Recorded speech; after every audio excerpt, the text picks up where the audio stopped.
Historians agree that George Washington, stoic general and reluctant first president, carried himself with a moral rectitude that earned him the moniker, Father of his country. But buried in an obscure footnote of a British naval logbook, and alluded to cryptically in the unpublished correspondence of Benedict Arnold, lies evidence of a shocking and largely forgotten episode in Revolutionary War history, a plot ordered by George Washington himself to assassinate King George III. It was a scheme that reached the highest halls of American command, crossed the Atlantic in shadows, and ended in failure thanks to a very unexpected culprit, a royal corgi named Sir Whiskerford. By late 1779, the Revolutionary War was stagnating. The French alliance had bolstered the American cause, but Washington was frustrated. His army was threadbare, the Continental Congress was broke, and Loyalist militias continued to hound the rebellion in the southern colonies. Worse, reports reached Washington that King George III had personally authorized the use of brutal tactics in the Carolinas, including the torching of civilian homes believed to shelter rebels. In his private diary, preserved only in fragments by Martha Washington and later hidden away in the archives of Mount Vernon, Washington wrote, "The tyrant's madness grows bolder. If we cannot break his will, perhaps we must break the man himself." Enter Major Silas Thorne, a shadowy figure who served in Washington's so-called Invisible Ink Corps, the hidden intelligence network organized by Benjamin Talmadge. Thorne, a former actor turned saboteur, had previously impersonated a Hessian commander to smuggle arms from Philadelphia to Valley Forge. But in the winter of 1779, he was entrusted with a more audacious task. Dubbed Operation Kingfisher, the plan was simple in concept but staggering in ambition.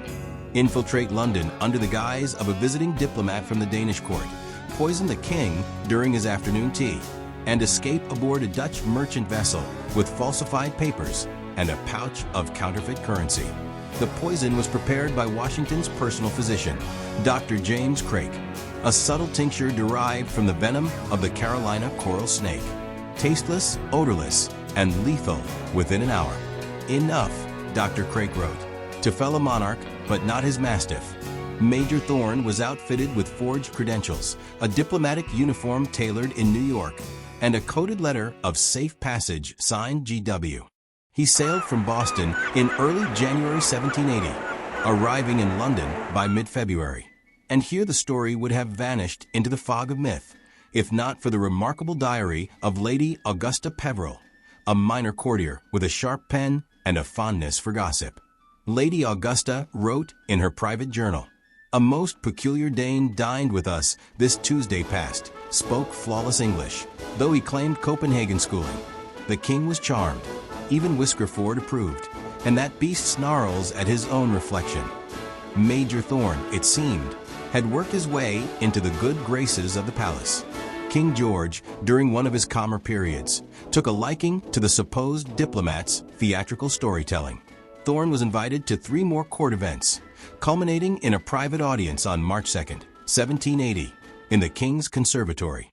That, according to declassified British naval intelligence records, was the day Thorne was meant to strike. Accounts of what happened next differ wildly, but the most consistent comes from Lord Camberley, a chamberlain who recounted the events many years later in a drunken tirade overheard by a young Charles Dickens. He was about to slip something into the Earl Grey, I swear it. But then that damnable dog jumped on the table and knocked the entire tray over. Hot tea everywhere, burned His Majesty's hand. The Dane ran off to fetch help, but we never saw him again. According to Lady Augusta's diary, Sir Whiskerford, a notoriously spoiled Pembroke Welsh corgi, had become possessed by sudden ferocity and launched himself onto the tea service with the force of a Highland cannonball. The tray, the cups, and the poison all went tumbling. Chaos erupted. The king, though scalded, was unharmed. Thorne, realizing the mission was compromised, attempted to flee the palace, but his carriage had been commandeered by a drunken footman for a joyride. Cornered in the stables, Thorne set fire to the hay loft as a distraction and escaped wearing the uniform of a palace gardener. Witnesses claimed they saw him later, that evening rowing furiously down the Thames in a manure barge. The British government, fearing widespread panic and humiliation, suppressed the incident. The only official mention came in the Morning Ledger under the innocuous headline, "Royal Dog Saves Tea Party. King Singed but Smiling." Back in America, Washington received a coded message from Talmadge. K cannot fly. W is loyal but clumsy. Return of the Fisher unlikely. Recommendation: no further ploys involving corgis. The letter was reportedly burned by Washington personally. He made no further attempts to assassinate King George III and redoubled his focus on conventional military campaigns, culminating in the eventual surrender at Yorktown in 1781. Major Silas Thorne was never heard from again. Some believe he perished in the Channel. Others say he lived out his days in Brussels, teaching fencing under the alias Duke of Vinegar.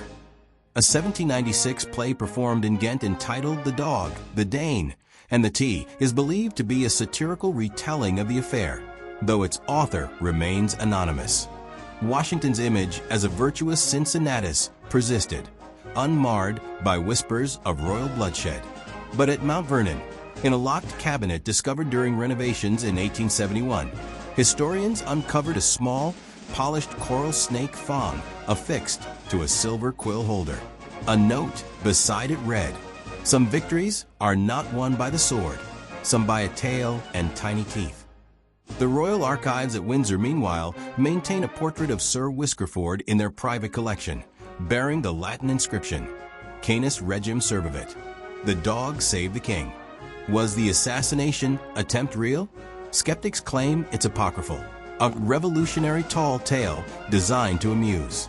But the convergence of evidence, from Lady Augusta's diary to British naval logs and Washington's own cryptic notes, makes dismissal difficult. What is certain is this: in the complex theater of revolution and empire, sometimes the most outrageous events are the most human. And sometimes history turns not on cannon fire or treaties, but on a leaping corgi with impeccable timing.